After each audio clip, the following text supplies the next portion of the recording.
Pro Audio Secrets, a show that helps you to find your own voice in sound.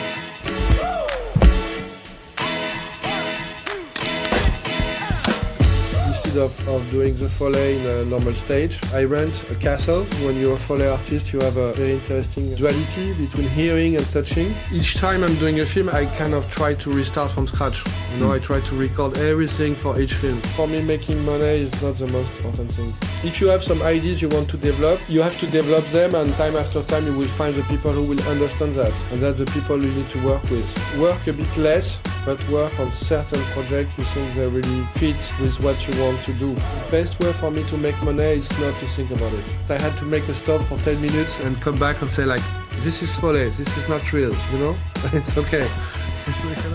Amazing. In this episode of Pro Audio Secrets, I'm talking with sound supervisor and also Foley artist Nicolas Becker from France. I was really anticipating this conversation and did a lot of research before in order to ask the right questions, and in the end I didn't really need to, because he was giving me all the answers right away without me even being really much involved. So if you are interested in how to be really successful as a sound designer and a sound supervisor and a Foley artist and a sound person, a sound human, then this episode is for you. I promise you there's a lot of value for you if you want to get to the top level. And I give you this disclaimer: it's not his way. In the end, we will find out that you have to find your own way. But to see what he thinks about and what things that he really is into and passionate about, I think this is really valuable for everyone who is wanting to either be in the sound industry as a professional or to get to the next level. So let's dive into it. I've been doing that for 25 years.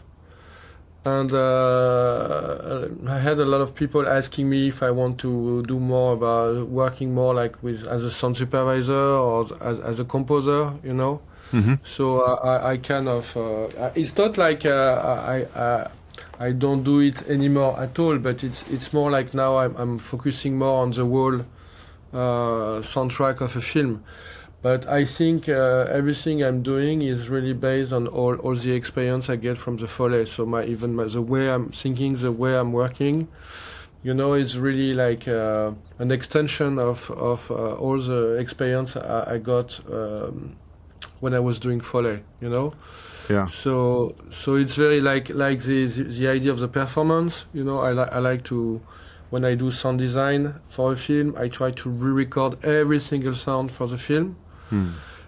So I also, the way I think, in a way that when you do Foley, that you don't have you never have the perfect object or the perfect sound. I mean, it's very rare that you get exactly the right object or the right thing to do the sound. So normally you listen to I would say, or you have a description from the director and you try to analyze, in your mind with which element you could create this thing, or you actually have a sound as a reference. And the idea is to reconstruct the sound like someone who is doing a painting copy, and you have to recompose all that. So in the way you think, you start to analyze all the different elements, like a puzzle, you kind of broke everything into little pieces, and then after, or like let's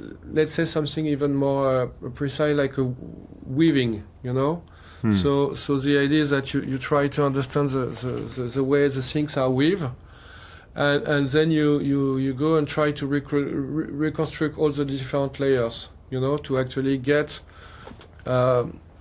something like even sometimes better than the reference. And what is interesting when the fact that you have all the different elements, that you can really play with it, and depending of how it's positioned in the picture, you can actually create a lot of variation because you have access to this different aspect of the sound. So I think that's something. I do a lot of field recording. So when I do a lot of field recording, I think myself, okay, I have a soundscape. This soundscape is made of different elements. So I will be able to kind of try to extract from all this general landscape, all the different layers which are create this general landscape. So the idea is to try to pick up only the leaves, only the wind, only the dog, only the, to try to, like that. I have the ability to recompose exactly the what I want to recompose, but with the fact that I have access to all the different elements, and I can create a variation depending on the strategy of attention I need to create for the audience. If it's become like something where you have to focus, or it's something just like there, or it's something you have to, So there is, I think it permits you to recreate something like very similar to the psychoacoustic effect, like how the brain is actually analyze and filtering sound information to create something according to his point of focus, his strategy of attention. So I think it's also and with music I'm doing the same, and also I think that when I start to do Foley like a long time ago, everybody was like recording mostly with U87 in the studio, and because I was curious by nature, I wanted to.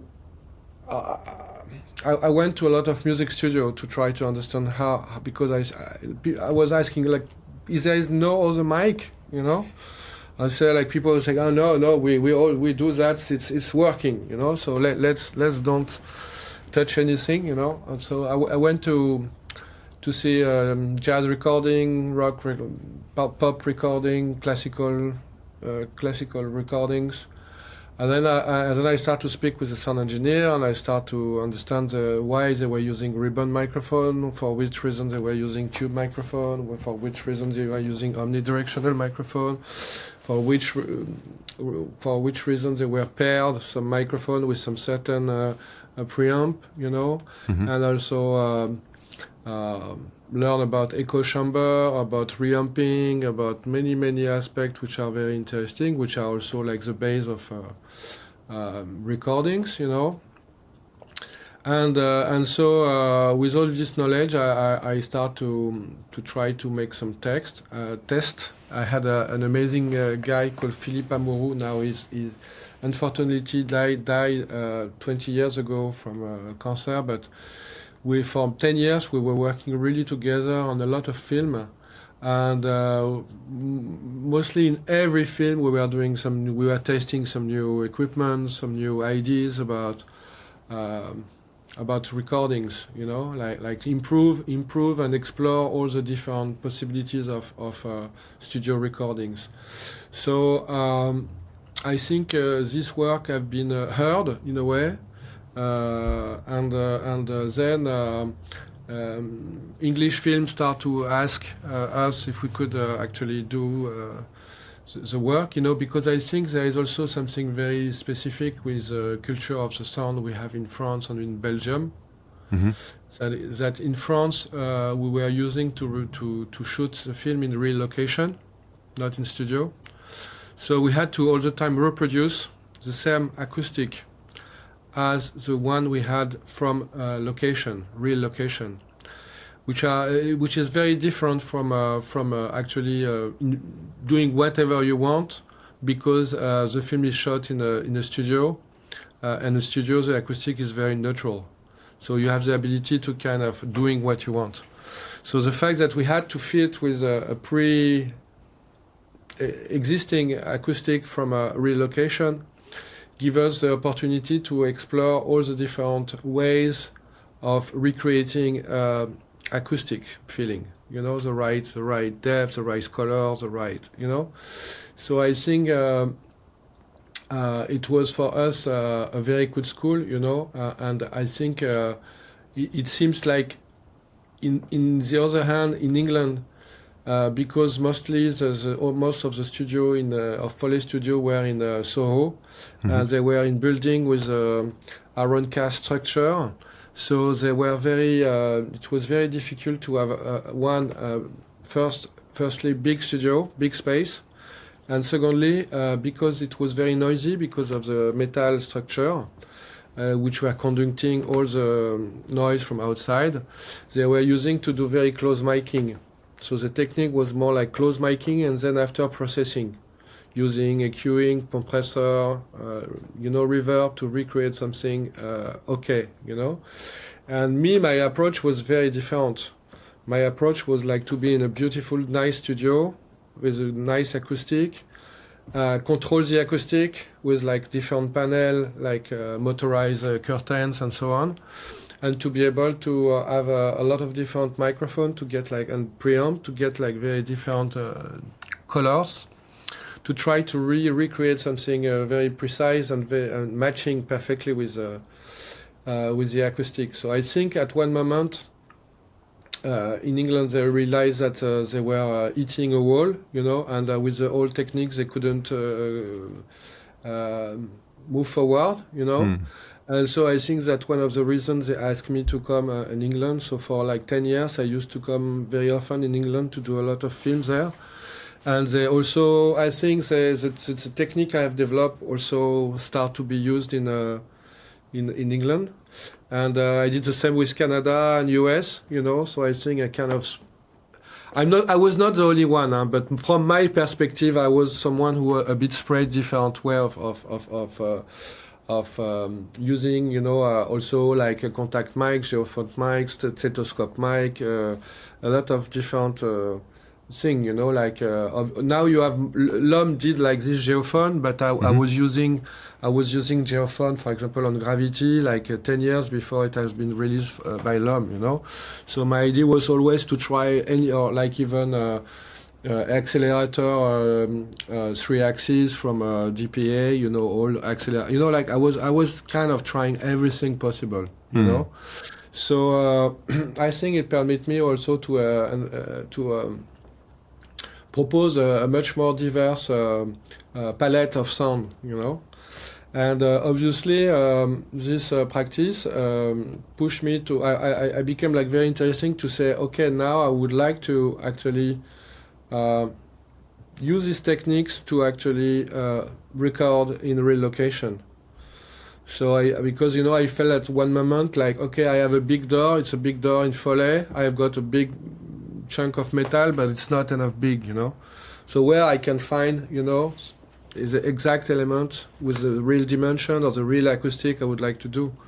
So I start to buy some field recording equipment, and I start to do a lot of wide track Foley, FX recording, to actually complete, the things I was able to do in Foley. But sometimes I felt like, okay, I miss a bit of, this is not enough, I need more, Maybe the scale is not good, or I need to actually get the proper material, the proper structure to get the real feeling. So it's permit. So slowly I start to go out from the studio and use and then record a lot of Foley, FX Foley, and then I realized also that the acoustic of the Foley stage were okay, but at a certain level was not enough okay to really create very precise recordings. So I also start to work on a very, very silent and beautiful acoustic from music studio from the 70s, using really extremely precise equipment, like for example large diaphragm DPA 4041, which are like the 130 volt one, which are like a level noise of 5 dB and which it's crazy, because when you are in a very, very silent, good silent studio, you can do this and record that 10 meters away with the microphone without any hiss. So it permits you to start to think about another way of recording, and also to kind of start to think about microscopic recording, where you can do very little things, but with this kind of microphone, it's open a new world, for example. So it was also very interesting, and then I start to record also Atmos, trying to think about also the idea of multiply the different setup, like it was in Foley, where I use like different kind of setup depending of which kind of sound I wanted to get. Also, sometime recording in 96 or 182 to be able to pitch down 1 octave or 2 octave down without to make any bad processing. To preserve the tonal aspect and the quality of the transient. So I start to do this, and then of course when I was in this big location, I start to think, okay, that's cool. I should also, maybe I should do the Foley in real location. So I would say like the last 5 years when I was doing Foley, most of the time I was doing all the moves and the little details in the Foley stage, but everything which were like strong, enough to be not in a perfect silent acoustic, I used to record in real location. For example, one of the last film of Polanski, J'accuse, was about it was in the, I think, first like end of 19th century. Most of the film was like in big room, like big wooden room. And instead of doing the Foley in a normal stage, I rent a castle, because off season it's very cheap in France. There's many castle, so you just rent castle, and I put the studio there, Or even on another film, The Beauty and the Beast, I found a very silent, beautiful church, where King Richard was buried. So I was doing the Foley just close to the tomb of King Richard, and obviously, it was extremely interesting, because what is very interesting when you actually, I think what was very interesting by doing this kind of sound, like doors, feet, heat, like big sound in a real acoustic, that normally, because of I would say the poorest quality of the studio of the Foley stage, which are kind of neutral, it can be a bit death, a bit more live, but it's not really like, you can't really create any kind of acoustic in a Foley stage. Then so you have to actually add some reverberation, digital reverberation to most of the time fit to the right environment of the film. So what was great, that actually you can make it much more simple, because it's so testy. Every sound is very testy. So you don't need to, in Foley, as you know, we do a lot of little sound to create tricks, to give the feeling that it's real, by using a lot of little element we add to create something more organic or something more unpredictable, because we know that the material need to be a bit organic, because after it's not actually the digital reverberation who will give this variation. It's going to be like fit to the space, but it will not really be interesting. So what is great when you actually work you do Foley on locations, that's the fact that you just need maybe 3 feet and it tells everything, So I really would love. I was really a great fan of Foley location. As the last year I was doing some Foley, because I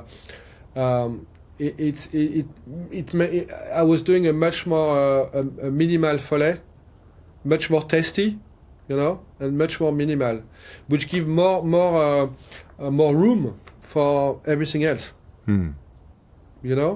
So I think that's where I stop, and obviously, I always continue to, I have my GPA here, so it's always like I'm always ready to record some little sound if I need, so I'm still doing a lot of recordings, but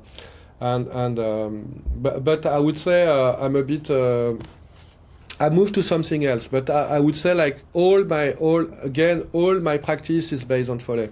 For another thing also that I said, like performance, so I always try to find a way to recreate performance. That's why also I like now very much to do music for film, because I can perform, again, with instruments. So my relation to picture is a real time. It's a real time relation, and also what is important, I think, it's also why I've developed so much work about touch. It's because I think when you're a Foley artist, you have a very interesting duality between hearing and touching things. And I do feel now that it's a bit, for me, touch and sound are a bit like smell and taste. There are two senses which are very coherent together, and it's a kind of continuous. And you know that when you actually play a sound very loud, your bone cavities, and your skin and so on, you feel the sound, through, so it's I would say it's a bit like a proprioceptive kind of way of hearing the sound. So I think that's why I've developed so much through Gravity or Sound of Metal or the project I've done, the idea of linking the idea of hearing and touching, and I do also a lot of projects where actually directors ask me to create a perspective, inner perspective of someone, and I think this aspect of subjectivity also has been very developed by all the time I spent in relation to object or sound physically in a room, in a silent room. So I think it's that's why I would say, even if now I don't do so much Foley, I kind of continue to do Foley through music, because I also have a band, I am performing, and it's a bit like an extension to from Foley to musique concrète, or something like that, which have been invented in France in the 40s. So yes, of course, it's. Foley is still my main source of inspiration for everything I'm doing, because also it's the first thing I start with, 35 years ago. I start as a Foley assistant in 1991, I think, or something, 1990 even. So yeah. So just sorry, I didn't stop at all, but just for me it was a kind of presentation of my strong relation with Foley. Yeah, thank you very much for sharing this. Quick one. If you haven't subscribed yet to the channel, please do me the favor and do it now. It's a great help for us to keep this thing going and keep the episodes coming to you, and also for us as a community to really grow together and help each other out to all become better sound humans. Thank you very much for doing it. Let's get back. As I heard in another interview, you started in that Foley stage in France, and the main Foley artist was drunk after 2 p.m. and therefore you could then do the work, and then he fired you, and that's actually how you started out in the industry. Yes, because he was a kind of a bit a crook, and also, so he took me, he found me like I was like naive and full of energy, and he actually proposed me to. I said he proposed me to be his assistant, and I was very, very badly paid with him. I didn't know anything about how Foley artists should be paid and so on. So I was like really paid like a minimum, and obviously because I have to say that the first day I worked with him, I put 87 in the water. Okay. So it was a bad start, but then after it was okay, and then I worked with him, and yes, obviously, sometimes for Foley artists it's very long to learn, because they help Foley artists, but there's not so much opportunities to do the work, So sometimes you need 4 or 5 years to learn, and the fact that the guy was like drunk after 2 p.m. He was like, and I was doing the job, And then after 1 year, because also he was a very conservative person in a way, like when I was asking about different microphone, different techniques, how the people were working in different countries, like I heard about this Turkish school macro Foley made in the 60s, 70s. I mean, I was curious, for me, I think he was fed up about me asking all the time question about why we don't do that, why we don't, it was like. He was like a 60-year-old guy who don't want to have any trouble, So he fired me. But during the period I was there, I had also a lot of opportunity to do hundreds of short movies, because I was doing like every night after. It was the only thing. It was nice with me, like he permit me to use the studio and doing short movies, and it was a young sound engineer also there, so also he wanted to test many things. So for this period, we actually, it was crazy. I remember going in a festival when I was at this time, or maybe, yes, during this period, going in a festival of short movies, and maybe I had like done in the selection, I had done maybe like 30 films, So I had the monopoly of the free Foley, I didn't, they would give me like just a little bit, but it was short movies, so the idea was like to help the people. And so doing these short movies, I had also some students from film school and some, so it became like I start to develop a kind of net of people, which mostly like working with short movies, and also school. So there is a school called La Fémis in France. It's one of the best schools. And they asked me if they want to do like the Foley for the students, for the direct, the film for the student. So I start to do that, and there is another place at this moment, like government were still producing films in something called International Institute National of Audiovisual, something Audiovisual National Institute, and they were at this time still producing interesting movies. Not for TV, and the guy Francis Varnier, which became like a great sound designer, actually proposed me a deal like, do you come here? We don't pay you a lot, but actually we explore a lot of different techniques. We can make like it's like where INA GRM were, so it was a place where people used to do a lot of experimentation. So actually working with them also did a lot of experimentation, and they knew that I want to experiment, and they wanted to look for someone like me, So for some years like that I was doing this, working for short film, working for this thing, like governmental thing, and also doing like M&E, to complete M&E version.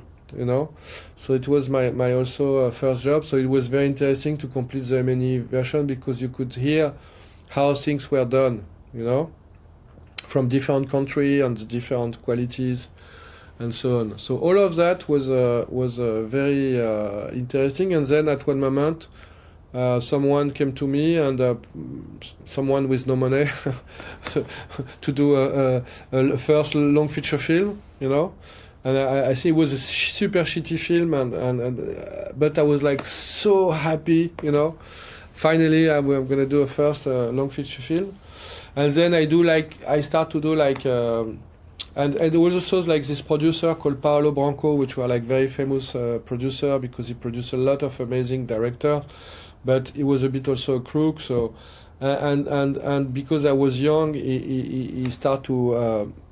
He proposed me to pay a bit less, which I didn't know, which were not supposed to happen. But I was so young that I was a bit not very conscious about this problem. And so I had the chance to work with a lot of amazing directors, like Emmanuel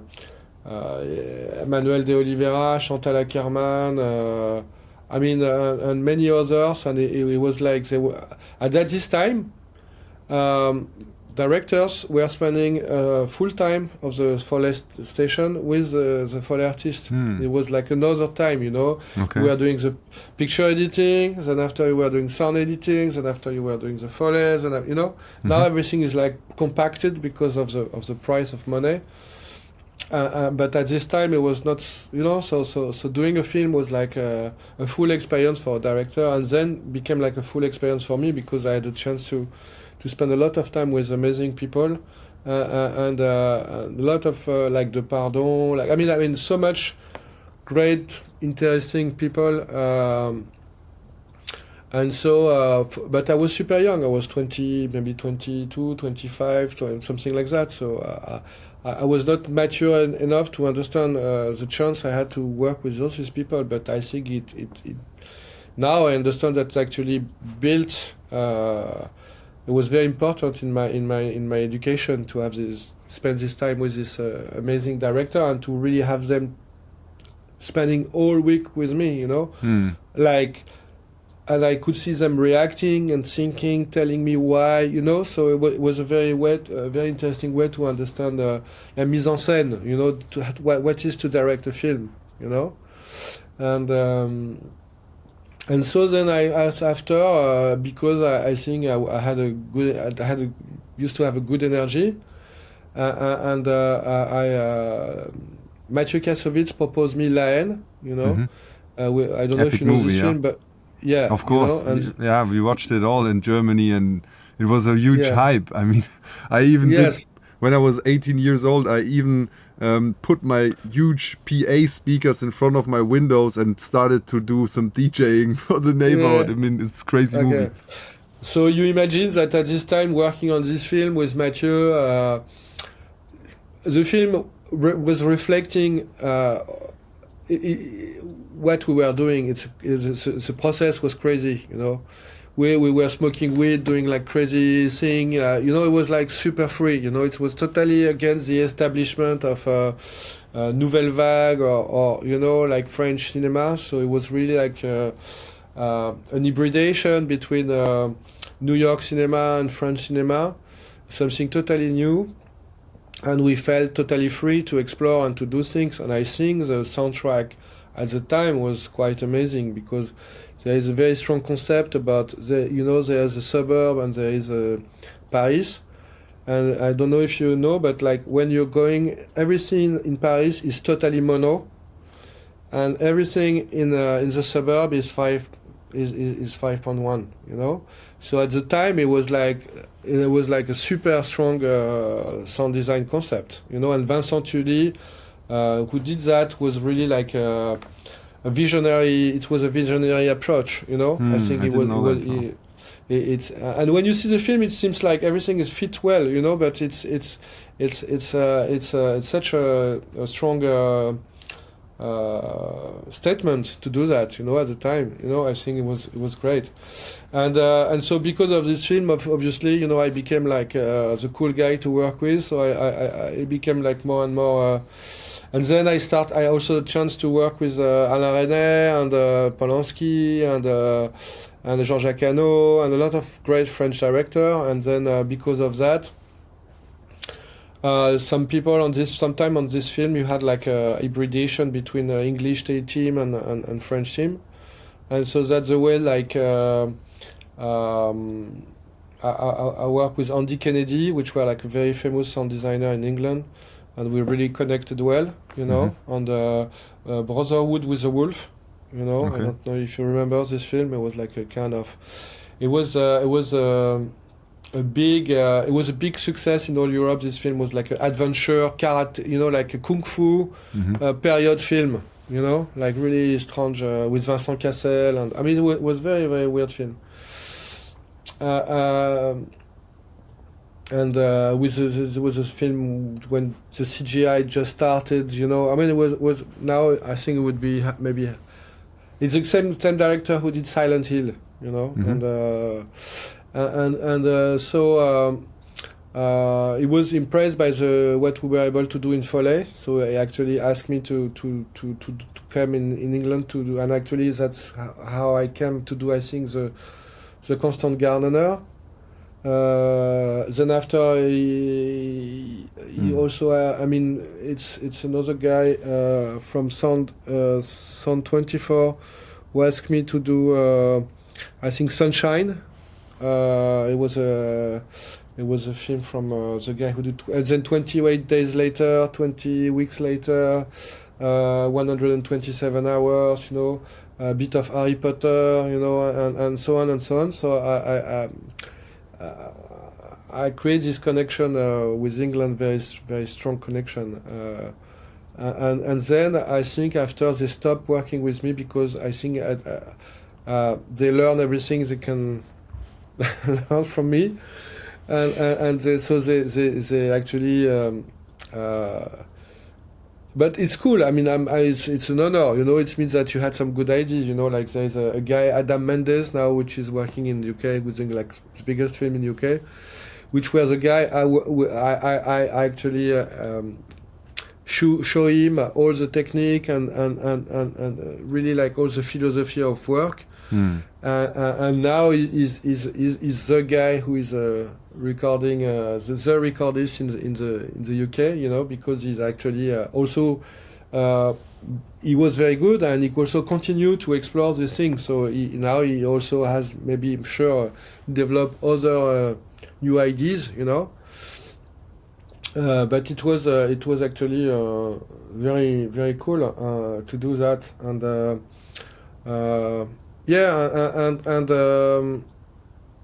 Yes, and then also like I also stopped doing Foley because I was a bit frustrated about doing such a short time. Because my dream was to be able to spend more time with the directors. So now I have the ability to spend some time 1 year. When I work with Inaritu, the people or Andrea Arnold or people like that. It's a very very long period of time, and I can really go deep into the work, and that's something I like. Also, I think now I've got a health issue, polyarthrosis, so it became like very complicated for me to perform all the time because it's a kind of it's pain in the in the joint. So it's a bit like it's one of the other reasons. And the last reason was like I think after spending 25 years in a studio, I wanted to hear breathe, outside and to see a bit of light, because it's a very specific thing, like some people are able to handle to stay all their life in the dark. I think I reached at a certain point where I felt like I couldn't, like during winter, I mean, as you know, we start, it's dark, we go in the dark studio and we finish the day, we go out, it's dark. So for maybe 4 or 5 months, it's a bit like being in Finland or being in Norway, you don't, and for me, psychologically was like also complicated to not seeing light for 4 or 5 months. After a certain time, after 25 years, which... took you some time. yeah, it took me some time, but I still, for example, when, now there is like 2 Foley artists I really like to work with. There is for me there are two great friends, but like the Eiki Kosi, which is a Finnish guy. Who's now at Skywalker now? Now he's a Skywalker. He's a senior Foley artist. When Rush finished retired, he actually became like the senior Foley artist in Skywalker Ranch. And we did a lot of film together, and because me, I was a good performer, but I was more like my idea was more to explore, to try things, and when I work with Eiki, I actually.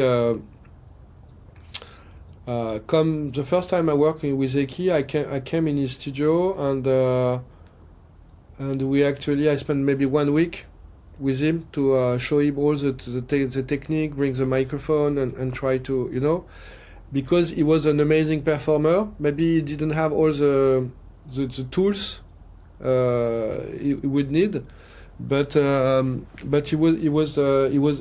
an amazing performer. You know, maybe the best performer I've ever seen in terms of Foley.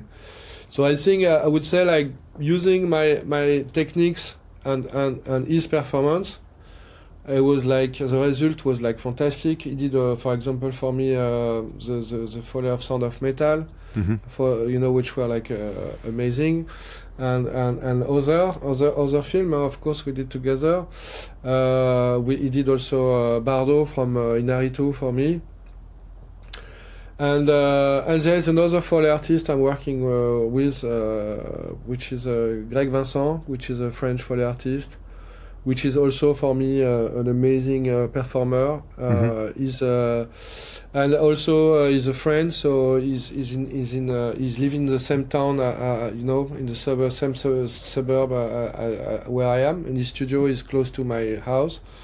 So we became a friend, and also I think he was one of the first person to try to understand what I was doing, you know, because some Foley artists were like, oh, you know, Becker with this microphone and this, you know, it's like I was like, you know, the stupid one, you know. Okay. And no, considered by like more like conservative Foley artist, I was more like.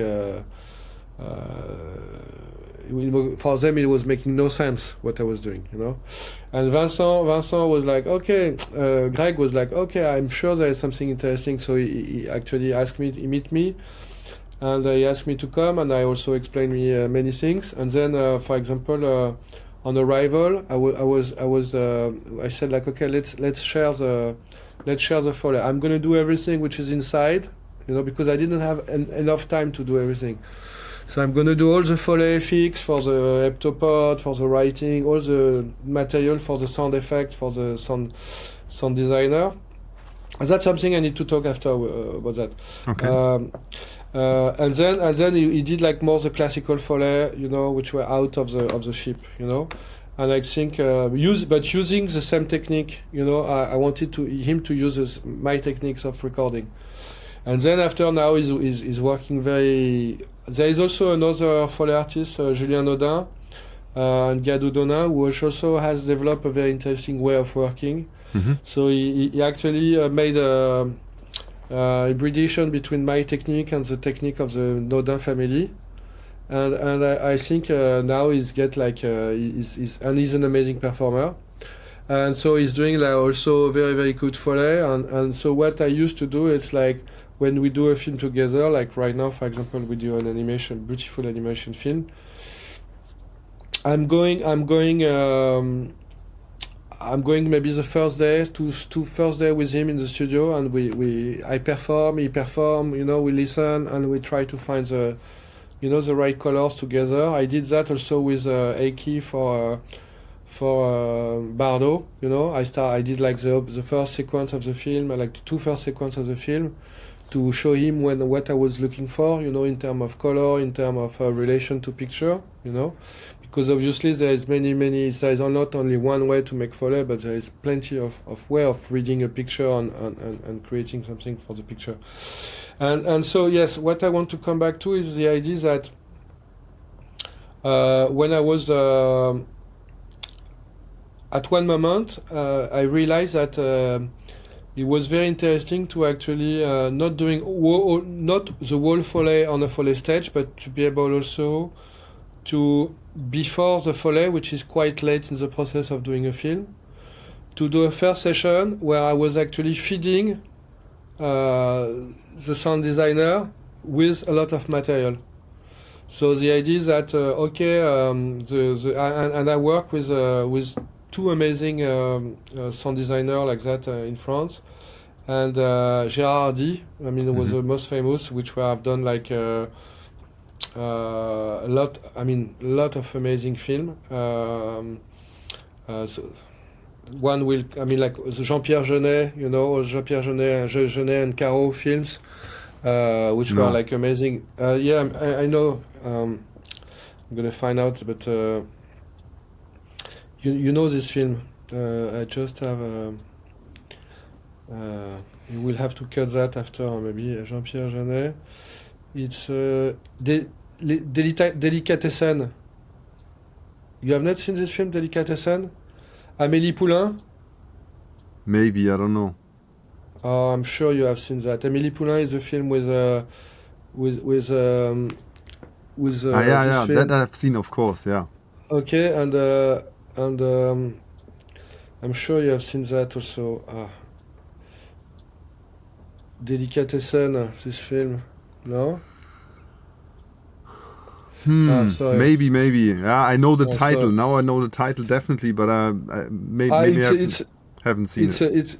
It's a crazy film. It's a Foley film, you know. So it's very, very. You have to see it because Okay. it's so much sound ideas in that.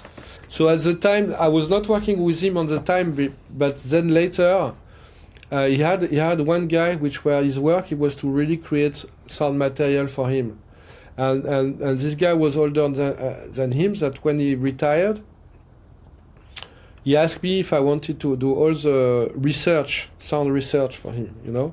So it was a mix of Foley on location, music studio recordings, FX Foley, and also recording with field recording, you know, in real location. So the idea that I was creating a kind of sound palette for him to work with for his sound design. So I did that also a lot then after, you know, some other sound designer was like, oh, that's cool, you know. So for a moment I was doing Foley plus this work, you know. So that's how also I start to go out and start to create, you know, to record a lot of element in the real location. And I realized that sometimes it was like amazing to be able, you know, like amazing way of complete even the classical Foley, you know. So my work became more and more hybrid, you know, in that way, and also using because I was going very often to music studio because of the acoustic quality of the acoustic. I also met a lot of musicians, and I started to think, oh, maybe it would be cool to actually record some texture with musicians to actually bring more color into the palette, you know. So I did start to spend a lot of time to record drums, to record violin, to record whatever, you know. So I saw a huge library of musical sound which are mostly it's not melodies, but it's like textures, you know, like and I use a lot of these textures, this musical sound to actually color, you know, Foley, you know. So it's always bring a little tonal colors or little texture which actually give more life to the Foley. So and so obviously in that position, people start to ask me, but don't you want to do like the whole sound of the film? And I was like, okay, of course, you know. So then I start to say, okay, but maybe I need to go to the set. So I used to start to see the set, to work with the sound engineer from the set, understand how I could help him, you know, and start to also doing the impulse response of the different location. Start to do a lot of white tracks of the background of the different location, you know. So everything become more and more, you know, like now I'm doing also the music, and I'm doing, you know, like and most of the time now directors start to ask me to start to work with them before the shoot, you know. So on the script, trying to understand the whole process of how we could do how we could conceive the process of the workflow. And I have an idea about the budget and finding the right people, you know.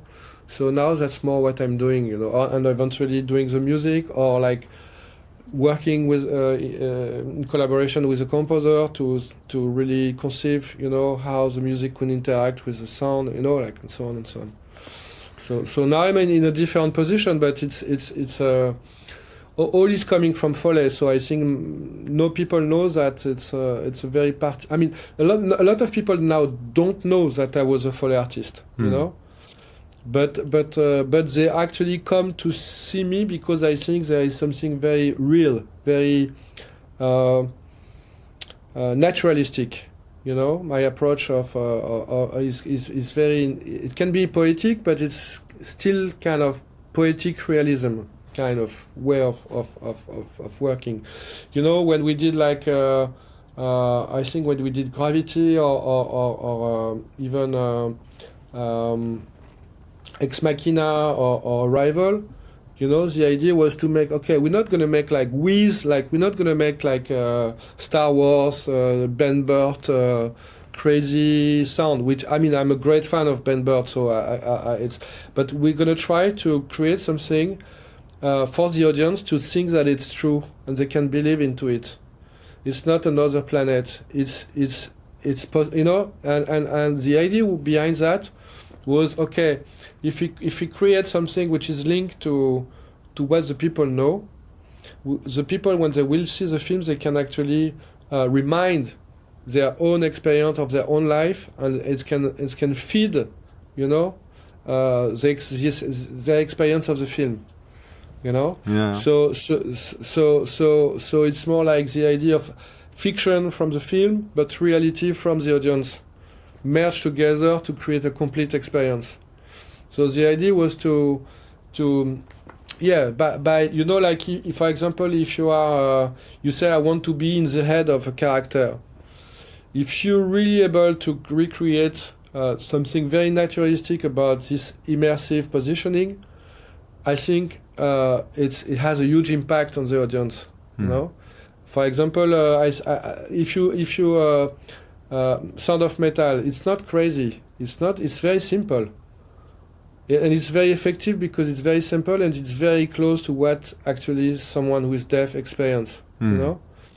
And we also know that because when we put, you know, a finger in the ear or when we were in the wound of our mother, or when we are underwater, we actually experience very similar feelings, you know? Yeah. So the idea to recreate something very true is also reconnect, you know, the audience with their own memory of their own experience, you know, which give an extra thing, you know. So I think it's a way to complete the experience. You know, you have like the fiction experience, but you have the realistic experience mixed together. And I think it's more or less the conceptual approach I have in general now, you know? Yeah. You mentioned also the smell in the beginning, that smell and taste is very related. And also when you smell something, sometimes memories come up very vividly and you have a certain memory attached to a certain smell. And just to have that concept for sound is really interesting. For example, I remember I was doing, it was for which film? It was for Agora, maybe? I don't remember. It was one film. I know it was for 127 hours, you know? The guy who is stuck in a cliff, you know, his hand is stuck between the rocks in the cliff. And then there was one moment where he has to cut his own arm, you know? Yeah, I watched it. To be able to save himself from death. And I was in the studio, I bought like a big chunk of lamb, you know, and it was in summer, and I had like the hand, you know, so I was touching the flesh, you know, and I was also hearing the flesh because I had like a headphone. I was, you know, trying to get like very specific sound, and then I had the smell and the view, you know, and I realized that the more senses you get, the closer from a real experience you get. Yeah. And I had to stop because it was too horrible. It became like I wanted to vomit. It was like something very, you know, just looking at the picture also of the guy cutting his arm. You know, the fact that I was smelling, touching, looking at it, hearing it, it was too much, you know. So it became that I had to make a stop for 10 minutes and come back and say like, this is Foley, this is not real, you know. It's okay, you know. Amazing. But it's funny that obviously the more senses are engaged in something, the more you get to the real, you recover the real sensation, you know. So, from what I could hear now, it's very clear to me that you are exceptional in your way, how you approach things and how you experiment with things, and also the level of detail you want to get from sound and into a project. And you learn from so many amazing people throughout all those years. And what do you think is the thing that makes you be that attentive to detail and to be willing to put in this extra amount of thought as well into your work? Is it just how you are as a person, or what is the engine of that? You mean, like? Yeah. I think it's obviously okay. I was 13 years old, and I moved. I was in the holiday house of my grandmother for the summer, and I moved because I became like an adolescent. I had to be to the room of my uncle. In my room of my uncle, it was like a lot of records, very interesting music, very interesting books. Philip K. Dick, very interesting, and also a soundtrack from a lot of interesting music soundtrack, you know. And at this time, I was in this summer house. I was looking for films, you know. I was looking quite a lot of TV, and then I start to see like a lot of amazing film from the 60s, 70s. And I mean, like, I was already very attracted by music, sound, literature, but also a lot of science fiction in general. In 1984, it was Blade Runner. You know, was like for me a massive shock as an adolescent. I was 13 years old. I saw also a little documentary on TV about how you make sound for film. It was just a shot of a boat on the seaside. And they were playing the same shot one time with the sea of the waves, the sound of the waves. One time with the sound of the seagulls. One time the sound of kids playing, you know, and one time with accordion music. And then the last time everything together. And it was, I didn't really, I remind this moment like it was yesterday. Why? Because I realized that what was fantastic, that actually. With the sound, I had the ability to change what I was looking, you know. So how the sound can change the perception, and this feeling of also film is like a third. It's like a mix between sound and picture, and this mix is not sound plus picture. It's something else. It's like a third idea, which is. This is and how magical it is, you know, and how diverse it is, and how infinite it is, and the fact that I was thinking that how if one day I was to be able to participate to that, how which pleasure I would have to actually change the perception of the picture through the perception of sound, you know. For me, it's a magical thing, you know, and I still. And a lot of people are asking me, but now why do you don't do only music, or why don't you do only? Because I'm doing also a lot of sound installation as an artist. I have a label, music label. I have a band. You know, I'm doing many different things. But I'm still attached to that. You know, like I think my brain love that.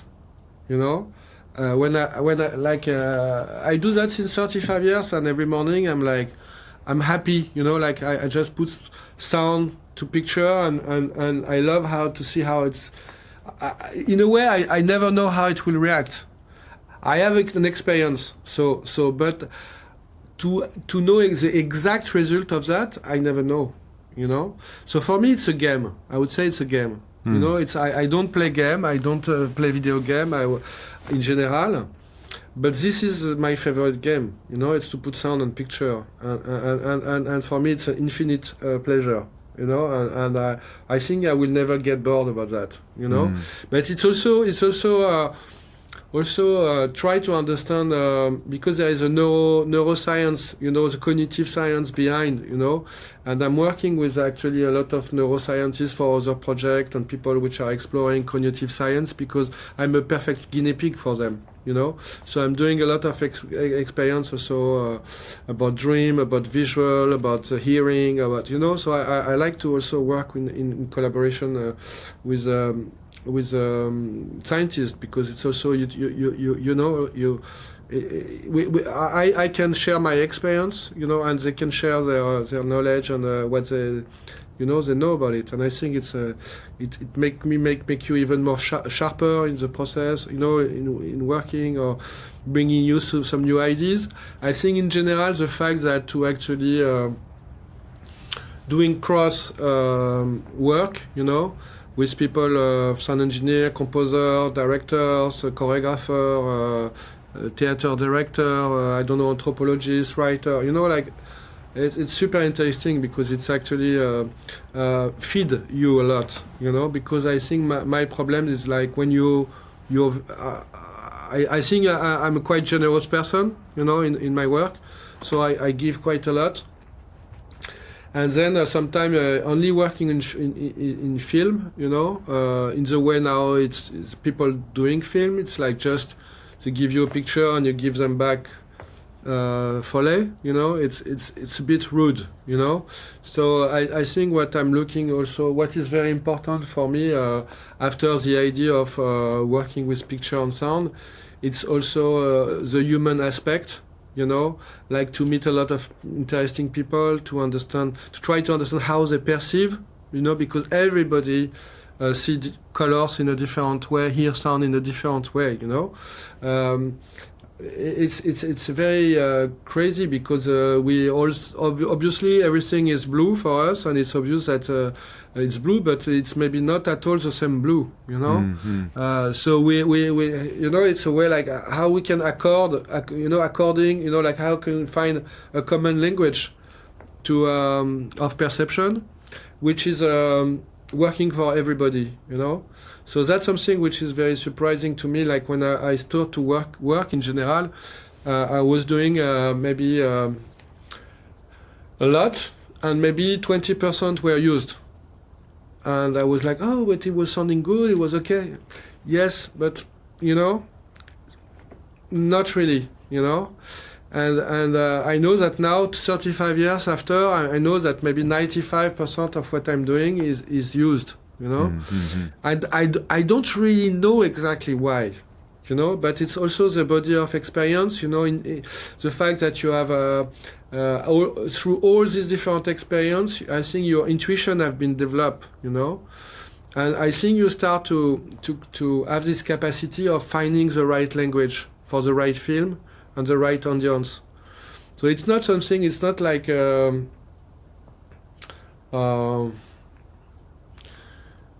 it's not a pervert way of doing it, you know. I think it's just like a natural way of with time, you know better and better, you know, how to express yourself through sound, and that is going to be received, you know, by the audience, you know.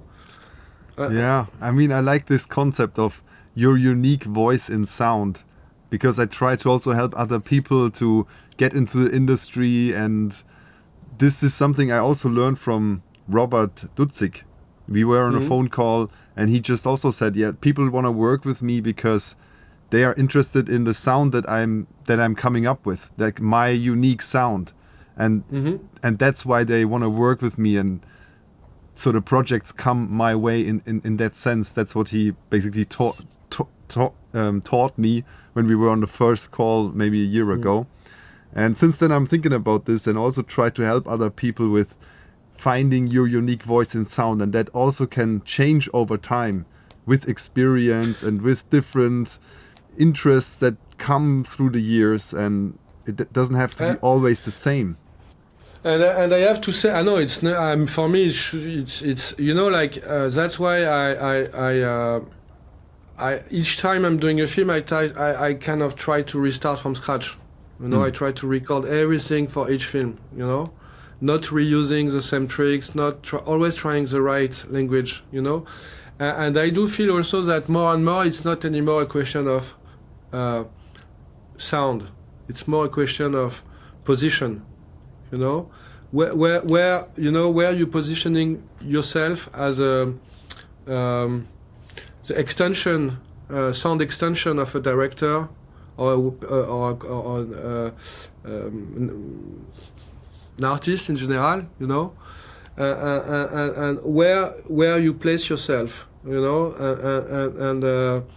and what is a sound palette, what is a scale, what is you know, and so it's more or less, it's much more about the human aspect, about how you actually understand someone. Obviously, you can understand someone from what he's doing, but it's always more complex to try to understand the person itself, you know. Mm-hmm. So I remember in Aritu on the last film we did together, he asked me, "Why do you want to come in the shoot?" I said, "Because I want to hear the voice of the actor. I want to hear how the sounds in real. I want to hear the background, how it feels. I want to see you, how you act, how you work with the actors, how you work with your DAP, how you work, you know. I want to understand how you perceive things, you know, by looking at the things, like why you're happy, why you're not happy about this take, or, you know, I try to understand the way you think, you know. And if I understand the way you think, naturally, you know, the sound will be good, you know. So now I think, and I know also more and more that the people also, what's the most important for the people to work with me is also to spend time with me. Yeah. You know, and what we share, you know, what we explore together, how we exchange ideas, you know, and I think that's very important, because that's mostly what I'm saying to a lot of sound engineers. They sometimes they protect themselves with a very technical words or very technical approach, you know, and they don't understand why the directors don't want to engage, you know, with them a deep conversation. It's because sometimes they just need to be more simple or more human, or you know, maybe less to have a less technical way of presenting their work, you know. Yeah. So I think it's for me it's very important, that aspect, you know. So thinking about what you just mentioned with this human perspective and to be more involved in the whole process and also with the people, from my point that I'm at right now, I'm working most of the time as a Foley artist in my own studio. Now I'm training also an old friend of mine who is not willing to work anymore on set as a boom operator. So he flies in every Monday from Budapest, and then we work together and I show him everything, and now he's recording and I don't have to do this myself anymore, which is great. But now I have to wait for him to get accustomed to Pro Tools, and we're basically working a lot for people from Belgium, luckily, because I also admire their cinematic approach, and I see the projects are of higher quality than what we can come up with in Germany, to my taste, let's say. And I get great feedback from them, just little things, you know. I was always so accurate about getting a direct sound, a direct miking for outdoor scenes, because I was afraid of room on the pitch, on the sound. And then Pierre from Masters of Sound, he said, do a bit more off-axis, because we can live with a bit of room way more than with harsh transients on the dirt. Yeah. Okay. Also, it's very important, you know. For example, when I was a Foley artist, when I see a sequence, you know, I start to understand, okay, what will be the look on the people on the picture? What will they follow, you know? And so what would they follow need to be pristine, need to be focused, need to be on axis. Everything which is around need to be off axis. Yeah. because it's exactly what the brain do. Hmm. You know, Hmm. when you are in a restaurant and you speak with someone, it's very noisy. You try to concentrate on the voice of the person, and you kind of clean everything else. So it's really about strategy of looking and strategy of attention, and to understand, you know, how to recreate this kind of bubble of a bit like, it's the same image for me, like when I had a chance one time, and I don't want to have another chance, to go very, very fast on a motorbike. You know, and only the things which are really in axis are focus. Everything become like, you know, very, very deformed, you know.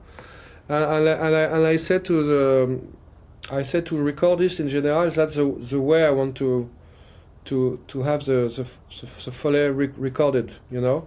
Like, we define, you know, a movement in the trajectory of the picture, and think about that, you know. So, for example, using different microphone, you know, depending of if a character is very important and then becomes secondary. For example, moving from a cardioid to an omnidirectional, you know, in the same recording, you know, to make it like more like feed.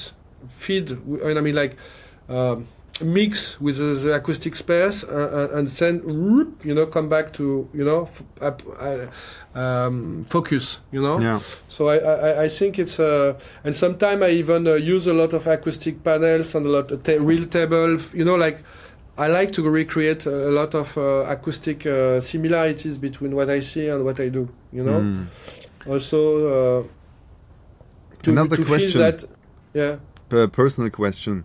So, as I said, my situation right now again with the mixer not being alone anymore, but I'm in that situation that I have to get a project and just do the Foley, deliver it, and it's done. And I don't communicate with people. So what can you advise me to be more human with that situation? I think it's not something you can just decide, you know. I think it's because you're gonna work better and better, and you can maybe still start to propose if you know a bit before that you're gonna do a project, to actually connect with the sound designer, sound editor, and say, like, by any chance, if you need any material, you know, let me know, because maybe I can actually record something for you, like material before the, you know.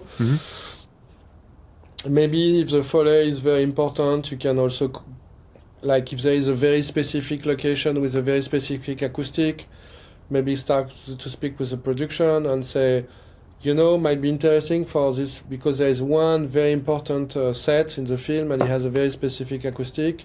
It would be actually very interesting to create something very pristine, very beautiful for that. So maybe I have an idea. I know a house, you know, which has similar acoustic in the countryside. You know, I think if I can set up a studio there, we can get like a, you know, like, yeah, create something like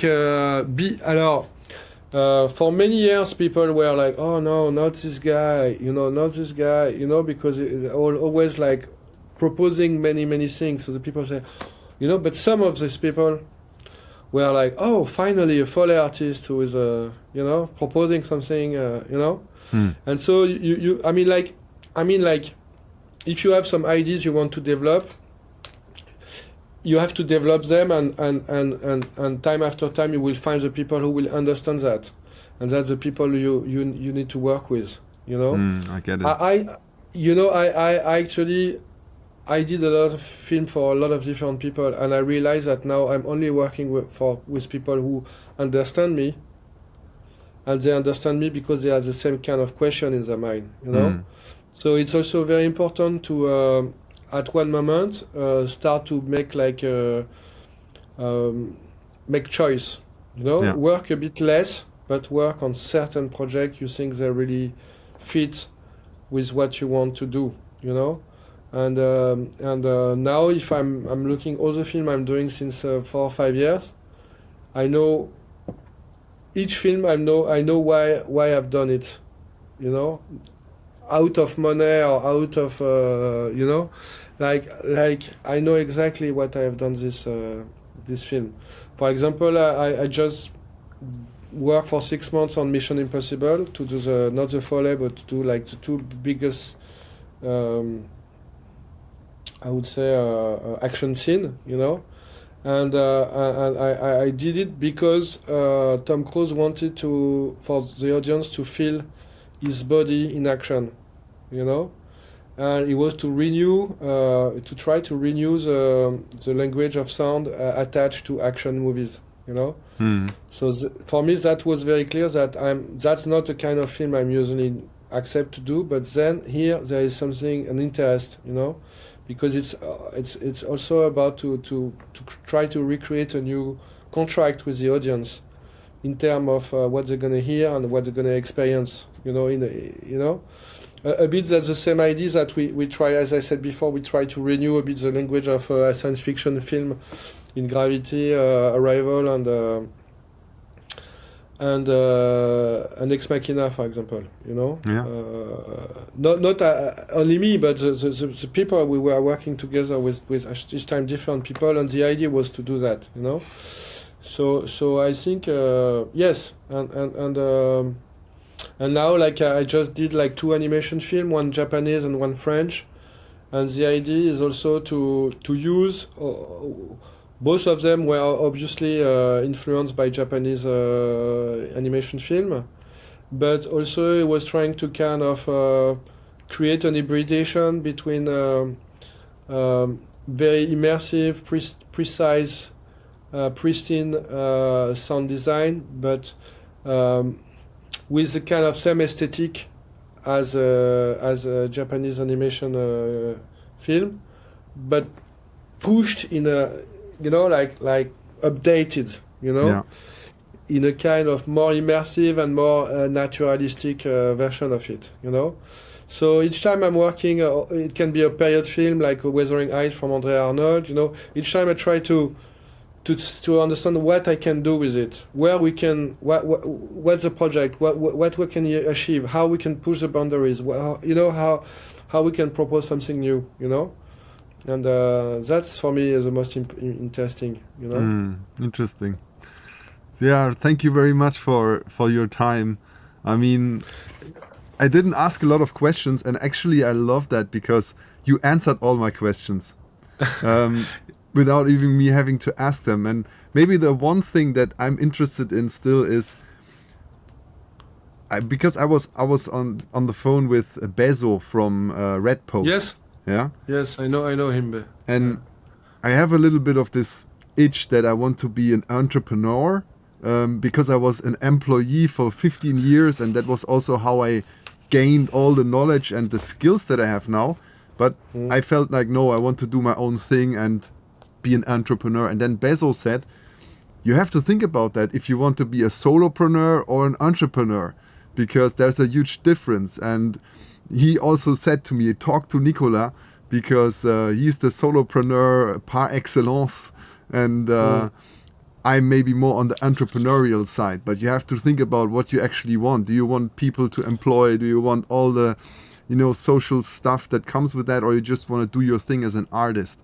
And my question to you is, was it a conscious decision for you, or did you ever think about being entrepreneur? Obviously, all my friends around me now they have big studios. So the best, I mean, like all my best friends I'm working with since a long time. They're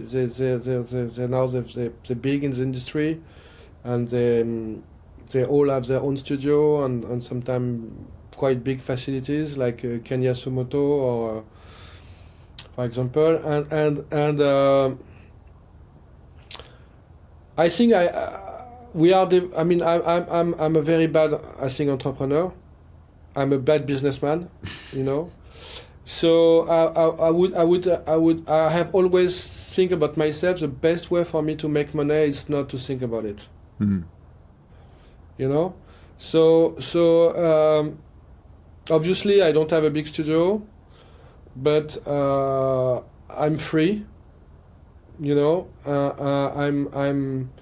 I have much more work than I can do, you know, so it permits me to really choose what I like the most. It permits me to work with this thing, and then after going for a series of concerts, and after doing an installation with choreographers, and after doing my own work in Japan for an exhibition, you know. So what is important for me is to be fed. You know, I need to. I give a lot. I need to, you know, and everything is based about what I'm doing. You know, and obviously. I will maybe I will become a bit more rich by chance, you know, but that's not my goal. My goal is I have a good. I mean, I'm free. I have a good level of living. You know, I don't need so much. As soon as I can, yes, choose freely what I want to do. You know, and obviously. Yes, I could be.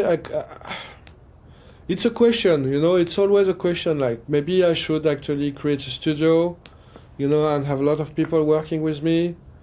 And